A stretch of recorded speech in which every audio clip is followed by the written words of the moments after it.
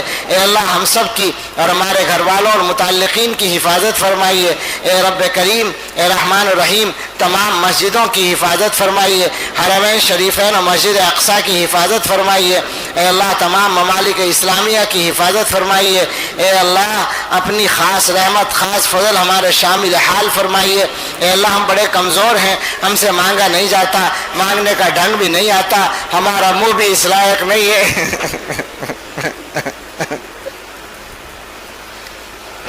ہمارا منہ اس لائق نہیں ہے کہ ہم مانگیں اور لاج رکھی جائے، مگر اللہ آپ نے بڑی امید دلا رکھی ہے، حدیث میں کہلوا رکھا ہے اپنے پیغمبر صلی اللہ علیہ وسلم سے کہ مانگنے والوں کا بھی آپ پر حق ہوتا ہے، اللہ ہم کچھ ہوں یا نہ ہوں مانگنے والے تو ضرور ہے، اللہ آپ سے مانگ رہے ہیں، اور اللہ آپ کے بھروسے پر یہ بھی کہتے ہیں کہ آپ کے علاوہ کسی سے مانگنا نہیں چاہتے، اللہ ہم عجیب قسم کے بھکاری ہیں، دنیا کا بھکاری ایک در پہ جاتا ہے، اس سے نہیں ملتا تو اس کے سامنے 20 دروازے ہوتے ہیں، کہیں نہ کہیں سے ملنے کی امید ضرور ہوتی ہے، اللہ ہم بھی بھکاری ہیں مگر ہم آپ کے در کے بھکاری ہیں، اور ہم ایسے بھکاری ہیں کہ ہمارے پاس مانگنے کے لیے آپ کے در کے علاوہ کوئی در نہیں ہے